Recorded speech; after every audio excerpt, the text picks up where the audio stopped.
ছাত্রীদের সংগ্রাম ছাত্রদের সংগ্রাম আমাদের সংগ্রাম ছবি আঁকাতে বাধা কেন?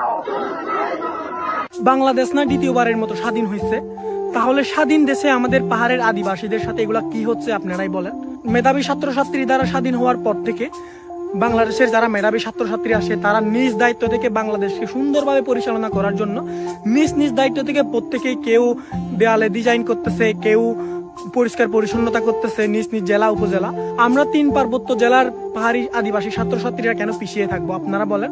আমরাও আমাদের নিজ দায়িত্ব থেকে আমাদের 3 পার্বত্য জেলা সুন্দরভাবে পরিচালনা করার জন্য আমরা আমাদের দেওয়ালে দেওয়ালে ডিজাইন করতেছি।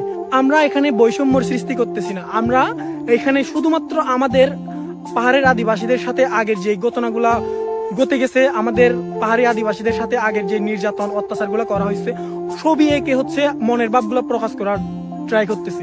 আমাদের সাথে যেহেতু আগে অনেক অত্যাচার করা হয়েছিল, এখন বর্তমানে যেহেতু দেশ এখন স্বাধীন, আমরা স্বাধীন দেশে যাতে স্বাধীনভাবে চলাফেরা করতে পারি ওইগুলো আমরা পাহাড়ি আদিবাসী ছাত্রছাত্রীরা তুলে ধরার ট্রাই করতেছি, যাতে বাংলাদেশ যেহেতু এখন স্বাধীন দেশ এখানে যাতে বৈষম্যের সৃষ্টি না হয়, আমরা যাতে জাত ধর্ম বর্ণ ভেদাভেদ না করি, আমরা যাতে বৌদ্ধ ধর্ম খ্রিস্টান মুসলিম সবাই একসাথে মিলেমিশে থাকতে পারি।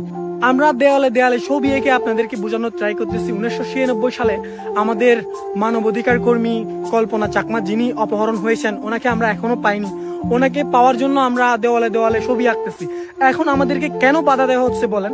বাংলাদেশ না এখন স্বাধীন, স্বাধীন দেশে কেন আমরা পাহাড়ের আদিবাসীরা পিছিয়ে থাকবো আপনারা বলেন। আমরা নিজ নিজ দায়িত্ব থেকে চাচ্ছি আমাদের 3 পার্বত্য জেলা রাঙ্গামাটি, খাগড়াছড়ি, বান্দরবান পরিষ্কার পরিচ্ছন্ন থাকুক, আমরা বৈষম্যের সৃষ্টি না করি, আমরা একে অপরের সাহায্য করি। এখন স্বাধীন দেশে এসেও যদি আমাদের পাহাড়ের আদিবাসীরা আগের মতো পিছিয়ে থাকি, আগে যে আমাদের পাহাড়ের আদিবাসীদের সাথে অন্যায় অত্যাচার করা হয়েছে সেগুলো আপনারা নিজ চোখে দেখেছেন। অনেক বাঙালি আছে তারাও প্রতিবাদ করতেছেন আমাদের পাহাড়ের আদিবাসীদেরকে নিয়ে। দেশ তো স্বাধীন হলো, এখন পাহাড়ের আদিবাসীদেরকে কি করবেন ওইভাবে অনেকে বোঝ দিচ্ছে। আমার যখন থেকে জ্ঞান হয়েছে তখন থেকে দেখতেছি আমাদের পাহাড়ের আদিবাসীদের উপর বিভিন্নভাবে অত্যাচার করা হচ্ছে। আমি নিজ চোখে দেখছি যখন লঙ্গুদুতে প্রত্যেকটা পাহাড়ি আদিবাসীদের ঘর আগুনে পুড়িয়ে দেওয়া হয়েছে, তখন আমি ওইখানে নিজেই ছিলাম, তখন আমি নিজেই ওখানে প্রতিবাদ করতে গেছিলাম যে আমাদের পাহাড়ের আদিবাসীদের ঘরগুলো কেন জ্বালিয়ে দেওয়া হয়েছে। এগুলো আপনার নিজ চোখে দেখেছেন আগে আমাদের পাহাড়ি আদিবাসীদের সাথে কিভাবে অন্যায় অত্যাচার করা হয়েছে।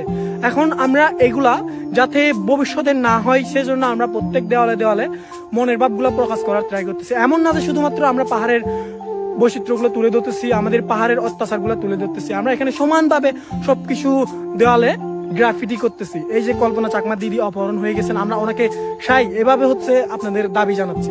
যেহেতু নতুন সরকার আসছে, আমি বেশ কিছুদিন আগে একটা ভিডিও দেখলাম, একজন মহিলা আমাদের পাহাড়ের আদিবাসীদের হয়ে বর্তমান সরকার যিনি ডক্টর মোহাম্মদ ইউনুস স্যার আছেন ওনার কাছে আবেদন করতেছেন এবং উনি উত্তরে বলেছেন যে এটা বলতে হবে না, এটা আমার মনের কথা, আমি পাহাড়ের আদিবাসীদের সাথে কাজ করতে চাই, এভাবে উনি বুঝাইতে চেয়েছেন।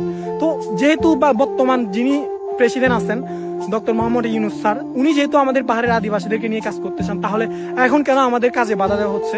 আজকে খাগড়াছড়িতে নাকি গ্রাফিতি ডিজাইন করার সময় দেওয়ালে আমাদের পাহাড়ের যারা ছাত্রছাত্রী আছে তাদেরকে তাড়িয়ে দেওয়া হয়েছে এবং কিছু ছাত্রছাত্রীদেরকে তুলে নেওয়া হয়েছে। এটা কেমন স্বাধীন দেশ হলো আপনারাই বলেন?